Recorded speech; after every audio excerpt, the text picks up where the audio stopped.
నమస్తే, welcome to star 9 news. Peddapalli bar association అధ్యక్షుడు లక్కడి భాస్కర్ తనను పదవి నుంచి అక్రమంగా తొలగించేందుకు కార్యవర్గంలోని కొందరు చేసిన ప్రయత్నాన్ని తెలంగాణ బార్ కౌన్సిల్ తిరస్కరించిందని తెలిపారు. ఈ సందర్భంగా బార్ అసోసియేషన్ అధ్యక్షులు లక్కడి భాస్కర్ మాట్లాడుతూ గత డిసెంబర్ 3న బార్ సెక్రటరీతో పాటు 7 సభ్యులు తన సమ్మతి లేకుండా సమావేశం ఏర్పాటు చేసి తొలగించారని భాస్కర్ ఆరోపించారు. దీనిపై విచారణ జరిపిన బార్ కౌన్సిల్ తొలగింపు చర్య బైలాకు విరుద్ధమని తేల్చి తీర్మానాన్ని కొట్టివేసి భాస్కర్ ను అధ్యక్షుడిగా కొనసాగిస్తూ ఉత్తర్వులు జారీ చేసింది.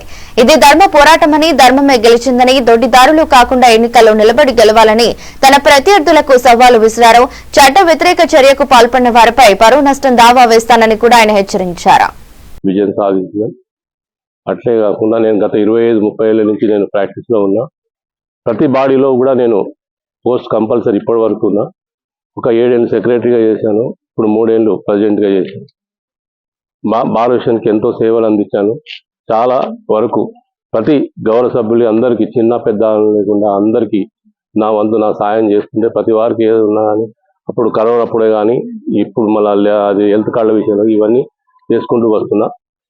గత 3వ తారీఖు మా సెక్రటరీ తన కార్యవర్గ సభ్యులు 7 మంది కలిసి కోటగిరి శ్రీనివాస్ అనే అతను 3వ తారీఖు నాడు వాళ్ళు ఒక సమావేశం ఏర్పాటు చేసుకొని వారు 8 మందితో కలిసి ప్రెసిడెంట్ తీసేయడం జరిగింది అని వాళ్ళు చెప్పడం జరిగింది.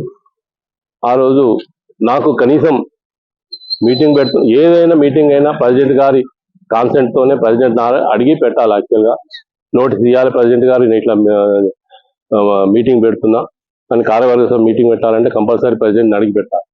అది వాళ్ళే అనుకొని 8 మంది కలిసి వాళ్ళు ఒక ఏక అభిప్రాయం తీసుకొని నా విషయం ఏమి అడగకుండా, నాకు నోటీస్ ఇవ్వకుండా, నా తరఫున నేను చెప్పడానికి నాకు అవకాశం ఇవ్వకుండా 1 గంటలో నన్ను తీసేసిన అని అది చేశారు. దానివల్ల మేము చాలా సఫర్ అయినా.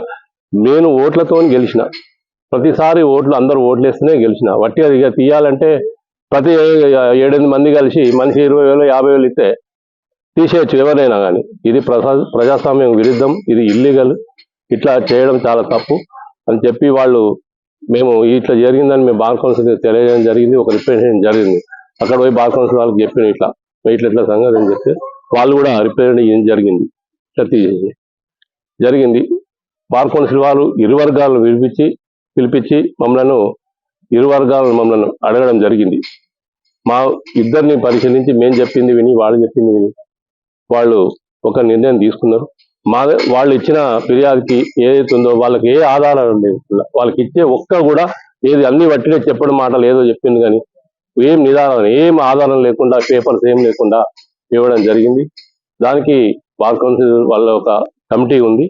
ఆ 5 మెన్ కమిటీ ఉండి ఇదంతా మా ఇద్దరి వాదనలు విన్న తర్వాత వాళ్ళు ఒక నిర్ణయం తీసుకునేది.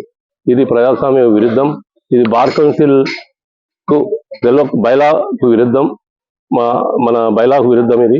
ఇది చేయడం అనేది కామన్ మెన్ కూడా తీసే అధికారం లేదు మాకు. ఎవరికి ఒక మెంబర్ని తీసే అధికారం కూడా లేదు. నేనైనా కానీ ఒక మెంబర్ని తీసే అధికారం లేదు. మాకు ఒకటి బార్ కౌన్సిల్ ఉంది, మాకు హెడ్.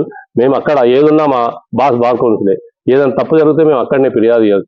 వీళ్ళు చేసిన దానికి అసలు వీళ్ళు ఎవరికి అసలు తెలియకుండానే 1 అవర్నే తీసేసినామని చెప్పడం జరిగింది. కాబట్టి బార్ కౌన్సిల్ ఇదంతా గ్రహించిండ్రు. వాళ్ళు ఏం లేదు, వాళ్ళ దురుద్దేశం లేకుంటే వాళ్ళు క్యాబిట్ మొదలే ఎందుకు వేస్తారు? అది వాళ్ళు కూడా గ్రహించి క్యాబిట్ వేసిండ్రు వీళ్ళు మొదలే. అంటే వీళ్ళ ఉద్దేశం ఏంది, వీళ్ళు తీసేస్తామనే ఉద్దేశంతో మేము పైకి పోతామనే ఉద్దేశంతో చేసిందని బార్ కౌన్సిల్ వాళ్ళు గ్రహించి అన్ని వాళ్ళకి ఏం ఆధారం లేదు, వాళ్ళు ఏం లేదు, వట్టిగానే ఇదేందని వాళ్ళు తెలుసుకొని మాకు బార్ కౌన్సిల్ నుంచి మాకు ఆర్డర్ ఇచ్చింది. వాళ్ళ తీర్మానం కొట్టేసి మా తరఫున ప్రెసిడెంట్ మళ్ళా అని భాస్కరే ప్రెసిడెంట్ అని మాకు